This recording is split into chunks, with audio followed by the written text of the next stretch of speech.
With the third beta around the corner, the game is getting closer and closer to being released, and it already went gold, so we pretty much know that the majority, if not all of the changes for the games are done. They won't make any other changes pre-launch. Post-launch, that's always going to be, you know, a different thing. They're obviously going to be looking at player feedback. They have addressed a lot of the player feedback, so the game is actually looking so much better, but there's still parts of the game that we don't have access to, even with this third beta, and we won't have access to until they're live. However, they did talk about them in the dev live stream that they had with Riker, and that's what we're going to cover in today, especially how can you use these systems, these game modes, these loot options to actually gear your character, get stronger, get all the power in the world to smash things, and maybe get to level 100 in 150 hours, because that's also a thing that's been announced. So damn, all right, listen, there's a lot to get into. So first off, let's start with world tiers and essentially capstone dungeons. We kind of vaguely know what they are. World tiers are essentially the difficulties of the game. In Diablo 2, the closest resemblance would be normal, nightmare, and hell. In Diablo 3, we have all the difficulties through easy, normal, medium, I don't even remember, expert, master, and then we go through all of the torments, the whole 13 of them, right? We have like a whole bunch in Diablo 3, so this is kind of what we have in Diablo 4. There's gonna be fewer of them, at least at the beginning. I don't know if they're gonna keep adding on top of them, but you're gonna start with, I think the first one is normal, and then veteran. We pretty much played on veteran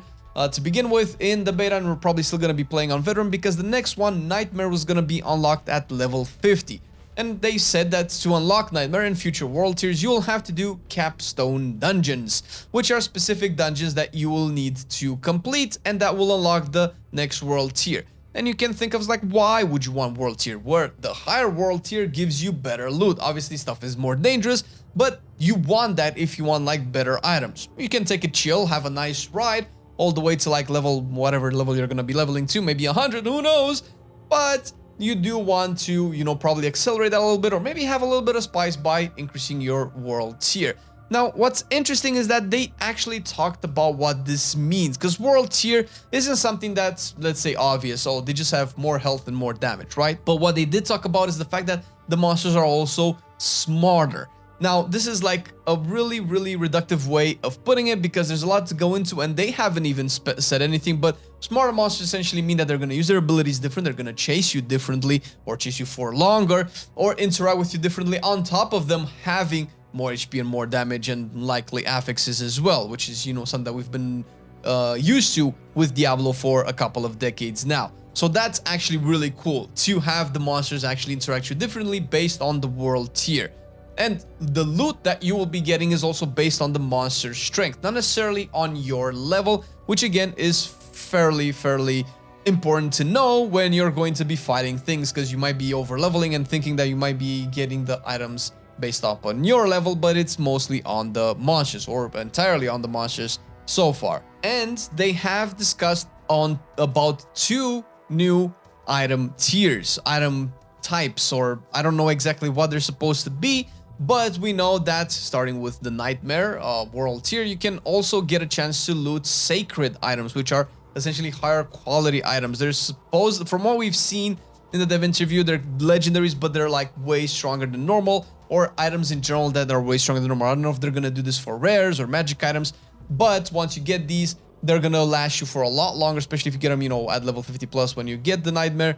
From what they've essentially hinted at is that we're going to be using them for a lot longer, which is good, I suppose, because if you're going to challenge yourself in content and get some good loot, you might want to make sure that the loot is actually valuable for you. And in terms of actual legendary items, because there's also sacred, this is the legendary items as well, they've confirmed that legendaries will drop more on higher world tiers 3 and 4, for instance. So that also kind of makes sense, and also maybe a big incentive for you to switch to your higher world tier once you get to the respective level, which I think is 50 and then 70 so far. That might also change. And the second item tier thing that they mentioned will be ancestral unique items.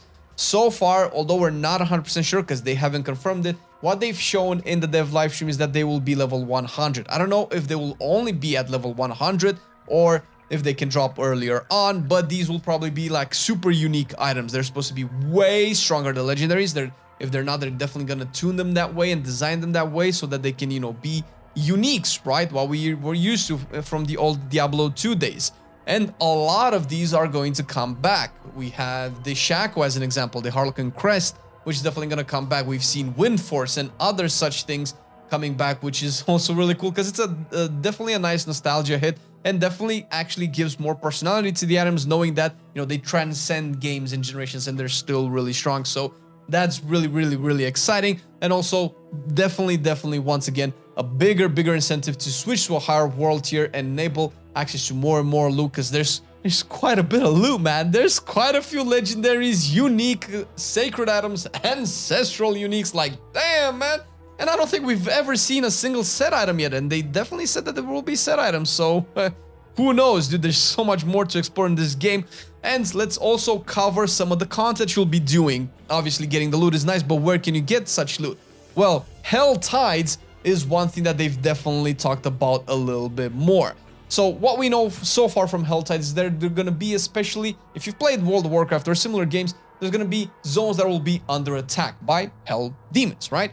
And during those zones, during those periods, those zone will turn into a Hell Tide, or at least part of that zone will be a Hell Tide with, you know, reddened skies and big demons, sometimes bosses coming out. Butcher's gonna be there somehow, so damn, we're not getting rid of Butcher there. And I don't know how Butcher's gonna scale in Hell Tides, because obviously we haven't actually had chance to play them yet. But if it's anything like how it is at low levels, it's gonna be dope. Now, in Hell Tides, past this, we know a bunch more details. First of all, monsters will drop cinders, which is going to be a currency. And you will use these cinders to open caches, which are gonna be, I guess, loot boxes, treasure chests, or anything like that, spread all throughout the Hell Tides. Now, if you die in a Hell Tide, you lose 50% of your cinders so far. I don't know if this 50% is going to be changed, but this is what we know so far. If you leave the Hell Tide, you will lose all of the cinders. So you're kind of incentivized to actually do the thing once you're there, which is going to be really cool. Now, Hell Tide caches contain loot for specific item type. So for instance, you have a helmet Hell Tide cache or a boot Hell Tide cache. So you will know these, right? You'll be able to see these when you go into a Hell Tide. And if you're targeting a specific item, let's say like Shaco again, you might want to get the helmet Hell Tide caches. And this comes with a caveat. Hell Tides last for 1 hour. And when the Hell Tide runs out, we can pretty much assume that any cinders that you still have are going to go away. Bye-bye.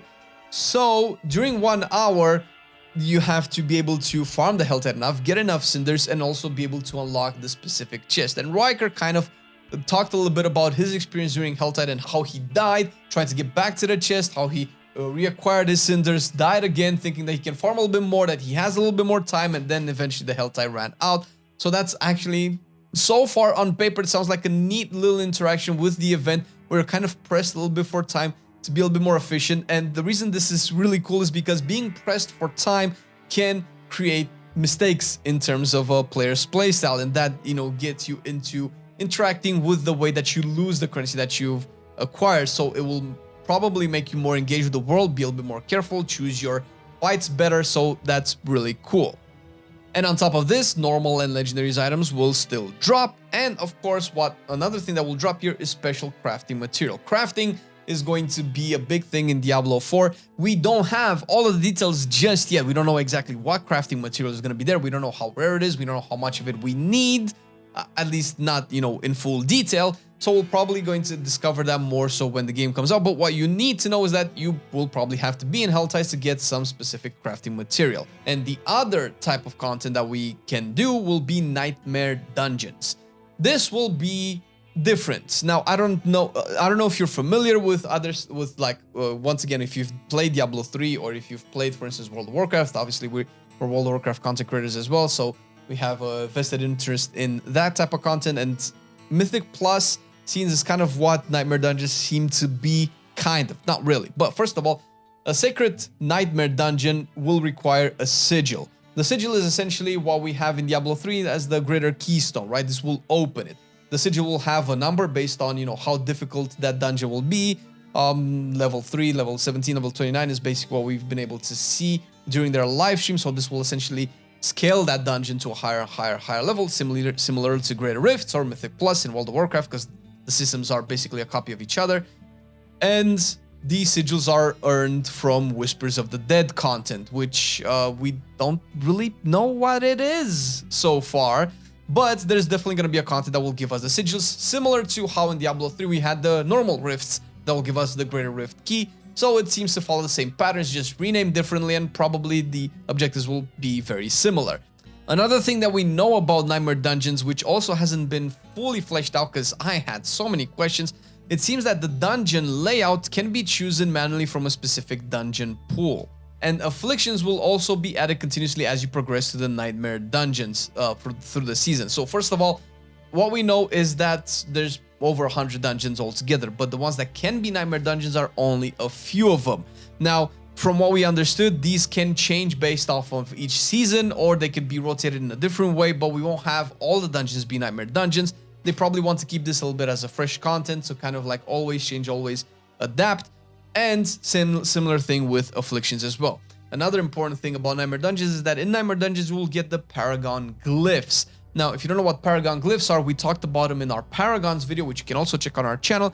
Paragon Glyphs are essentially what you socket into your Paragon board for different types of bonuses.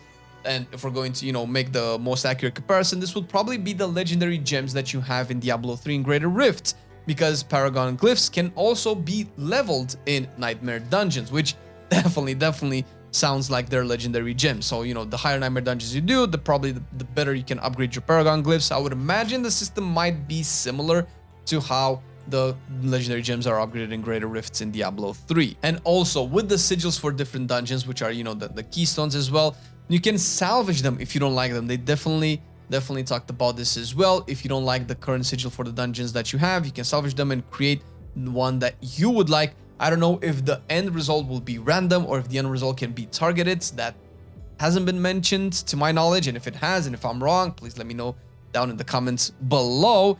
But that's definitely a cool thing that, for instance, World of Warcraft doesn't have, because we used to have a situation where we could have a specific mythic dungeon, and if we didn't like it, we could delete the key and re-get another one at random. But now that has been reverted. So, for instance, in World of Warcraft, when you target a specific mythic dungeon, which is similar to Nightmare Dungeons and to Greater Rift, you're stuck with that specific key at that specific level.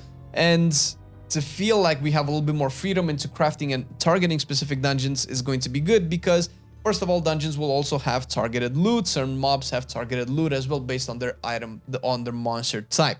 Now, what monsters will be in specific dungeons, that remains to be seen, because a little bit of randomness can also help with the replayability of the content.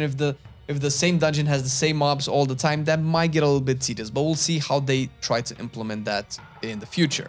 And as you progress further into Nightmare Dungeons, they've also mentioned that there will be afflictions that will have a death counter. So where, let's say, maybe in a +3 Nightmare Dungeon, you're gonna be just hunky-dory and just blast things with maybe a little pillar following you and zapping you or stuff like that. The higher you go, you'll probably not be able to die very many times, which is kind of interesting, because this is also very familiar with another content that was in World of Warcraft, which wasn't very well received with death counters. But we'll see how that actually plays out. I'm not necessarily opposed to it, so long as it feels fair and not too punishing. And one last cool little tidbit that we know about Nightmare Dungeons is the fact that they will scale to level 150 in terms of the monsters that there will be inside, as opposed to you as the player scaling only to 100, because that's the max level, which is interesting. We can probably take this to mean what we think it means, in that the monsters obviously will be tougher to kill.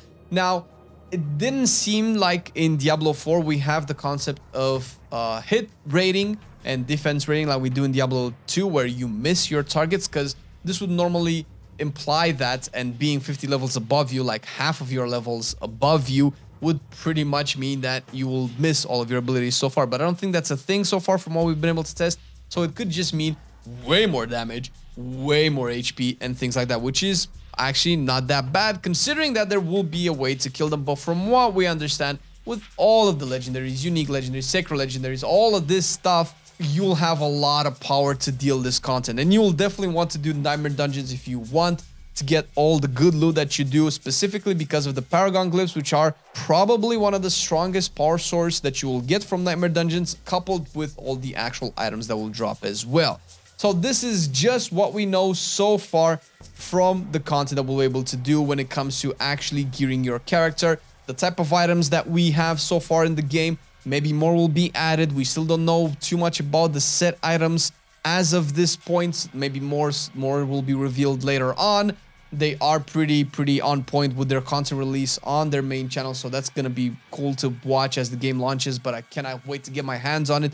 So far, it's looking really good. It's looking like we do have some awesome options to essentially gear ourselves. Not too MMO-y, not too bland, because although we love Diablo 2 here very much, you pretty much do the same thing all over again. So having some alternative ways of getting gear, targeting stuff, and implementing maybe the better part of Greater Rifts into Diablo 4 seems to be like a good way so far on paper. Obviously, things might change once we actually get to test them, but likely they'll probably feel really cool. What do you think? Do you think this is enough to get you engaged, to get you all the cool stuff? What will you be doing? Focus primarily on Hell Tides, focus primarily on Nightmare Dungeons, or just world content, story, quest? What is your way to get to level 100, if that even is a goal for you in Diablo 4 once the game is released? Let us know in the comment section below. Thank you for watching the video, and we'll see you in the next one. Bye-bye.